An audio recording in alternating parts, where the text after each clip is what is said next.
In the 80s and 90s, the international badminton scene was largely dominated by Indonesia, Malaysia, Denmark, and China. Malaysia had world beaters like the Siddiq brothers, Chia Soon Kit and Foo Kok Keong. Of that generation of Malaysian shuttlers, the one particularly remembered for his grit and never-say-die attitude was singles player Foo Kok Keong. With his boundless energy on court, Foo's fighting spirit never failed to impress spectators. You have to push yourself extra. Then if not, you will lose it. I go for that, like focus on that. In 1991, the right-hander achieved the distinction of becoming world #1. He was also instrumental in helping Malaysia lift the prestigious Thomas Cup in '92. Although the Selangor-born shuttler left the competitive scene more than 2 decades ago, badminton is still very much part of his life.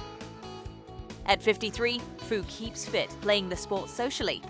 Badminton Unlimited caught up with him while he was in a friendly game with his mates at the Shah Alam Club. Foo was an active youngster. He represented his school in several sports, but decided that badminton was the one for him ultimately. Actually, the decision I have to make, I come to 15 years old. Because I think it's too late already that time. If I don't concentrate on one of the sport, maybe it's difficult for me to come up to come to a level. Okay, so when Form 4 that time, decide to transfer to, because that time VI, Victoria Institution and St. John is a very good badminton team there. So the Victoria there, they have seated all there. So from there, I work very hard every day.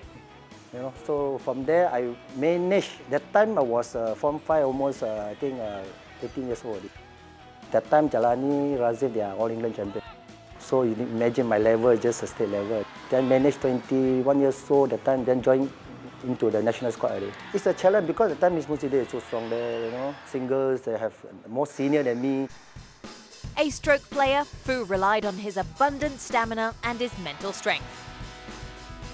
With top-class players like China's Yang Yang and Zhao Jianhua dominating the global stage then, it was a race against time for the then 21-year-old to make his mark. Extra, everything do extra. Compared with just training is not enough. Actually, I can feel that sometimes I go and play international tournament. Why training? Wow, look like very fit. Go inside and play different. So I realized on that. So you need to do extra work. He started to see results in 1988 with several runner-up finishes and made the breakthrough in 1990, winning his first Open title in Singapore. Foo also helped Malaysia to team gold at the 1989 Southeast Asian Games, where they defeated defending champions Indonesia for top honours in the region. The following year, Malaysia again got one over the Indonesians. Foo's hard-fought 3-game win against Joko Supriyanto in the Thomas Cup semi-final helped the nation beat their arch-rivals 3-2 to qualify for the final against eventual champions, China. It was a timely confidence boost for the then 27-year-old who was previously left out of the national setup. Because every time, I can say that the tournament, every time go there, not even qualify, the first round, But I still work very hard. And then I beat all the BM player again, call back again. Then came 1992, the year Foo and his teammates became national heroes. The Thomas Cup had eluded Malaysia since 1957, and the country was hungry for the prized trophy. Malaysia were tied at 1-1 with Indonesia in the final when Foo faced Alan Budikusuma in the second singles match. Because I used to play with him also. Maybe I lose more than I win. On that day, maybe my thinking is faster, like not waiting. Every ball return fast. The 1989 National Sportsman of the Year put on a gutsy performance in front of home fans. Battling tooth and nail for every shot and every point, the Malaysian shuttler lived up to his title as a fighter and brought the crowd to their feet. It's out, he's done it, and Stadium Nagara goes wild. With a 2-1 lead, the country's top men's doubles pair, Chia Soon Kit and Foo Kok Keong, sealed the deal. After a 25-year wait, Malaysia reclaimed the coveted men's trophy for the 5th time. The next 2 years saw Foo slowly winding down his career. His title at the 1994 Asian Badminton Championships in Shanghai was his swan song.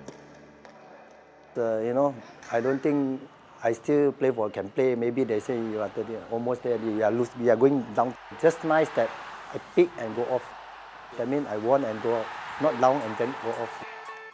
Although Foo ventured into entrepreneurship, badminton continues to play a role in his life. In 2012, the former world #1 instituted the Foo Kok Keong International Cup, which invites former badminton stars around Asia for competitive games. They are all legends actually in the 80s and 90s. Indonesia, we have Haryanto, Eddie Hartono, Bang Supianto, Rexy. My team actually, we have Ong Yu Ho, Yap King Ho. Before we have Razif, Rahman is still playing. So we try to invite all the best. We still get together. Badminton is never far from his pursuits. This year, Foo launched a biography aptly titled "Never Ever Give Up." Actually, I don't have think of come up with a book also actually. But one of the writer, look at me quite clear and then asked me, I admire you, and then your fighting spirit, everything. So, do you keep any, like say, paper cutting or something beside the interview, So the name title is Never Ever Give Up. So this book actually is talking about motivation also, how difficult, halfway through, got kicked out, then come back again, work hard again, this sort of thing. Then at the end, go up again. For Malaysian badminton, Foo Kok Keong stands amongst the best in the country, and he is living proof that when you never ever give up, nothing is impossible to achieve.